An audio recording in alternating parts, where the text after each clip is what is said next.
नमस्कार, स्वागत है आपका। मैं हूं आपके साथ सुमित गुप्ता। आप देख रहे हैं मारो राजस्थान। बुलेटिन की शुरुआत में आपको कन्हैया हत्याकांड पर अपडेट दे देते हैं। एनआईए की टीम उदयपुर डीजे कोर्ट पहुंच चुकी है। कोर्ट में एनआईए की टीम ने एप्लीकेशन लगाई।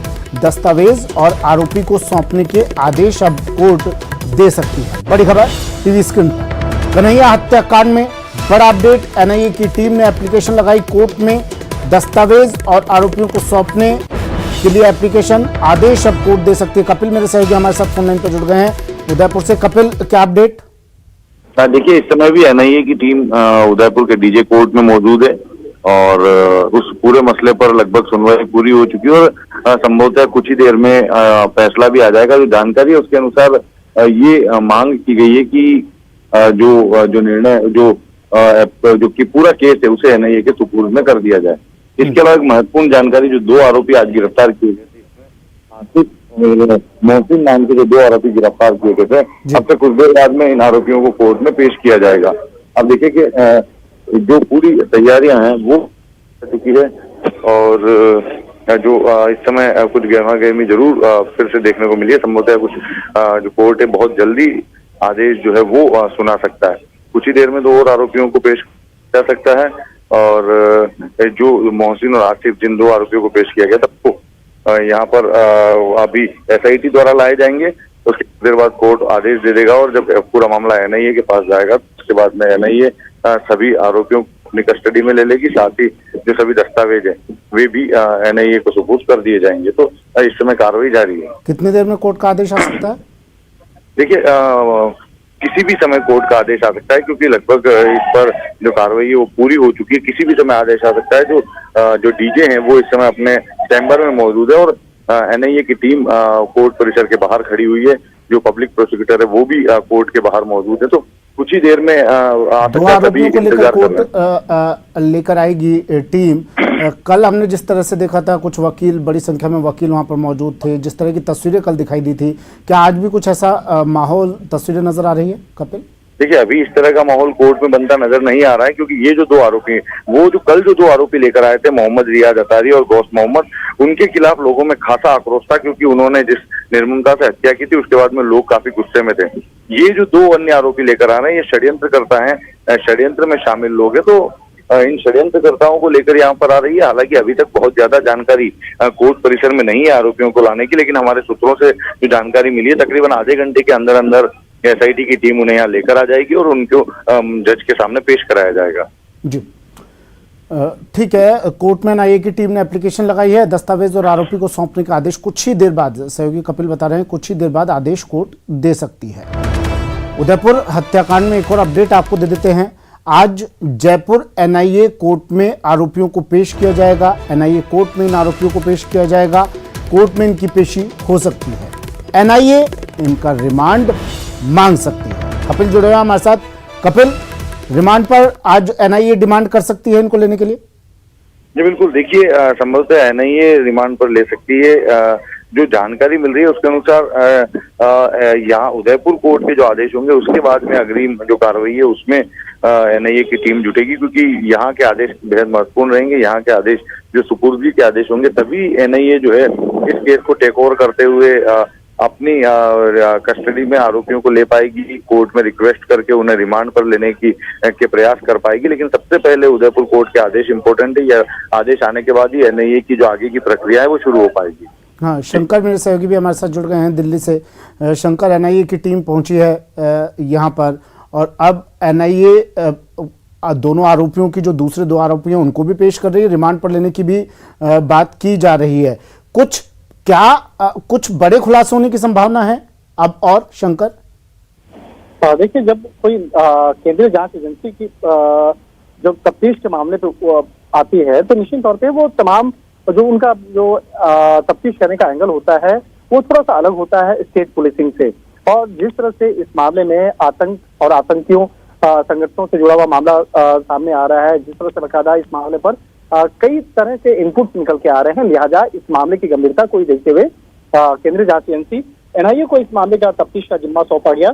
और इस मामले में जैसे जैसे तफ्तीश का दायरा आगे बढ़ता जा रहा है, कई महत्वपूर्ण जानकारियां सामने आती जा रही है और इसी के तहत बाकायदा कहा जा सकता है कि आज रिमांड लेने की कोशिश की जा रही है। कोर्ट से बकायदा रिमांड मांगा जाएगा और यहाँ पर कोशिश किया जाएगा जितना ज्यादा से ज्यादा दिनों के रिमांड जो है वो मांगा जाए, जिसके बाद उसके आगे पूछताछ की जा सकती है। हालांकि उसे अभी दिल्ली नहीं लाया जाएगा। उन दोनों आरोपियों को रिमांड पे लेने के बाद उसको राजस्थान में ही रख करके कई अलग अलग स्थानों को लेकर जाएंगे और उसके बाद आगे की तफ्तीश की जाएगी। तो एक तरह से कहा जा सकता है कि एक अधिकारी तकरीबन 10 लोगों की टीम जो है वो दिल्ली से गई है और इस मामले पर आगे की तफ्तीश के लिए आईजी और डीआईजी स्तर के अधिकारी जो दिल्ली में कार्यरत हैं वो यहाँ से गए, जिससे कि इस मामले पर आगे का इन्वेस्टिगेशन सटीक तरीके से हो सके, बेहतर तरीके से हो सके और तफ्तीश के दौरान कहीं कोई चूक ना हो, इसके लिए जो सीनियर अधिकारी हैं लगातार उस पर नजर रखे हुए हैं और कहा जा सकता है कि इस मामले में जल्द ही कुछ और भी खुलासे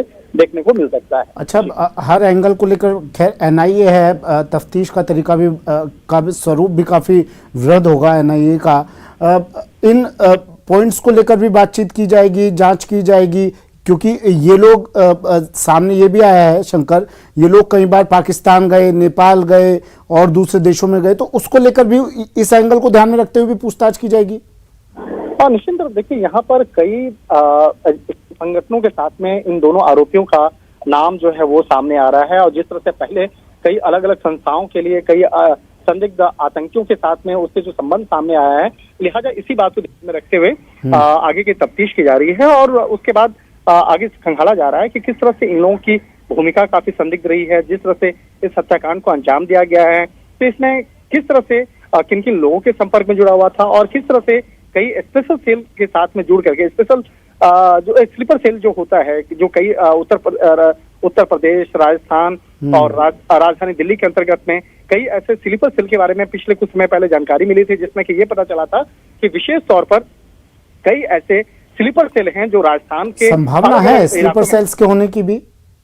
निश्चित तौर पे स्लीपर सेल की संभावना से इनकार नहीं किया जा सकता है और उन तमाम एंगल्स को खंगालने के लिए ही कई अलग अलग टीम बना करके एनआईए की टीम आगे तफ्तीश करेगी और इस मामले में निश्चित तौर पे कहा जा सकता है कि आने वाले वक्त में कई चौंकाने वाली जो जानकारियां हैं वो देखने को मिल सकती हैं। जी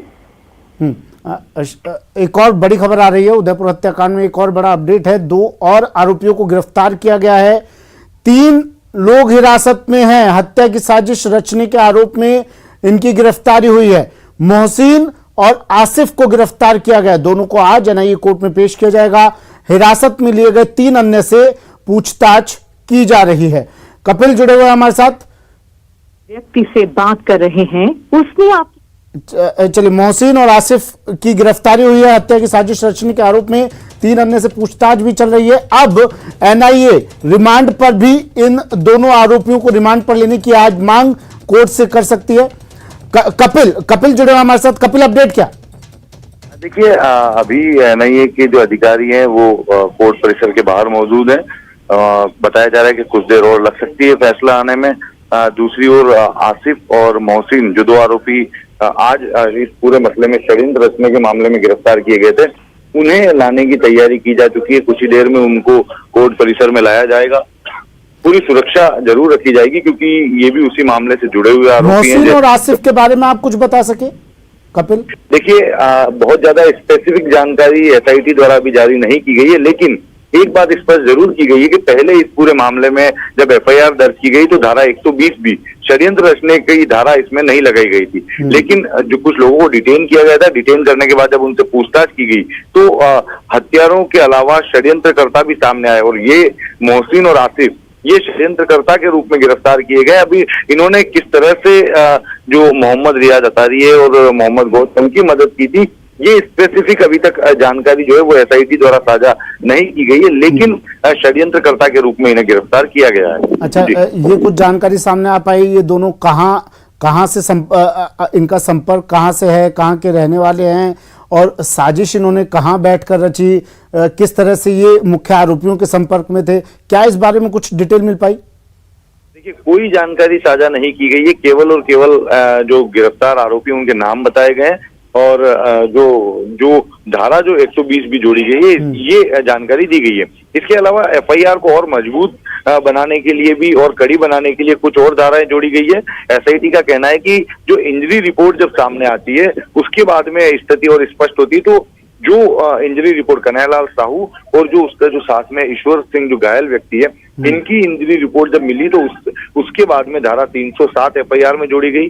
धारा 326 जो कि बेहद महत्वपूर्ण धारा है, एक बड़ी धारा के रूप में इसको माना जाता है, जो गंभीर प्रवृत्ति के गांव पर लगाई जाती है। तो सामने प्रतीत होता है कि बेहद गंभीर प्रवृत्ति के गांव जो है वो मृतक और घायल व्यक्ति के शरीर पर मिले। अब इंजरी रिपोर्ट में इसकी पुष्टि होने के बाद में धारा 326 लगाई गई है। साथ ही हथियारों को बरामद कर लिया गया। हथियार बरामद होने के बाद एफआईआर में आर्म्स एक्ट भी जोड़ दिया गया है। तो ये और धाराएं जोड़ी गई है जिससे एफआईआर थोड़ी और मजबूत हो और आरोपियों को कड़ी सजा दिलाने में मदद मिल सके। अच्छा, क्या ये पता चल पाया कपिल, वैसे तो आप कह रहे हैं कि स्पेसिफिक जानकारी अभी इनके बारे में खुलासा नहीं हुआ है, क्या वारदात के वक्त ये दोनों मौजूद थे वहां पर आसपास, या फिर इन्होंने सिर्फ साजिशकर्ता ही हैं ये दोनों?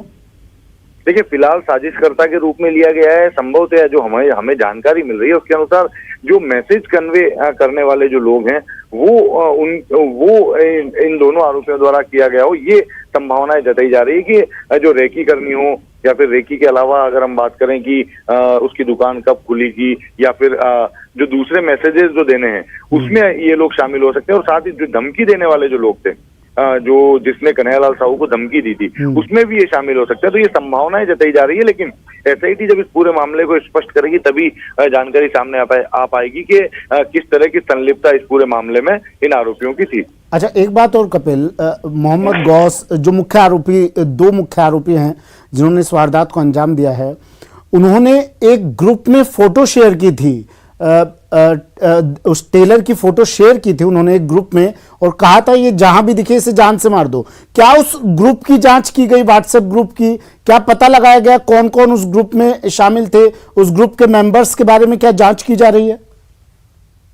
एनआईए द्वारा एनआईए को अभी इन्वेस्टिगेशन भले ही ना मिली हो, लेकिन एनआईए ने अपनी प्राइमा फेसी इन्वेस्टिगेशन शुरू कर दी है और उसी के तहत जो दोनों आरोपी थे, इनके मोबाइल फोन को जब्त कर पूरे मोबाइल को खंगालने के लिए लैब में भेजा गया है। तो आप देखिए कि जब एनआईए मोबाइल फोन को खंगालेगी तो बारीकी से एक एक पहलू पर जांच करेगी और कौन कौन से व्हाट्सएप ग्रुप में जुड़े हुए थे, क्योंकि एक जानकारी सोर्सेस के हवाले से और आई है कि हत्या करने के बाद में जो वीडियो बनाए गए उसे कुछ ऐसे ग्रुपों में भी डाला गया जो कि पाकिस्तान तक से जुड़े हुए थे। तो ये जानकारी सोर्सेस से मिल रही है, लेकिन इसकी जो पुष्टि है वो अभी तक नहीं हो पा रही है। लेकिन कई सारे ग्रुप में ये जुड़े हुए थे जिसमें ये। शुक्रिया कपिल, आप नजर आप बनाए रखिएगा, अपडेट आपसे हम लेते रहेंगे। कपिल, मेरे सहयोगी कपिल शिमाली उदयपुर से जुड़े। दोनों आरोपियों को कुछ ही देर बाद मोहसिन और आसिफ को एनआईए कोर्ट में पेश करेगी और रिमांड पर मांगने की डिमांड भी एनआईए करेगी।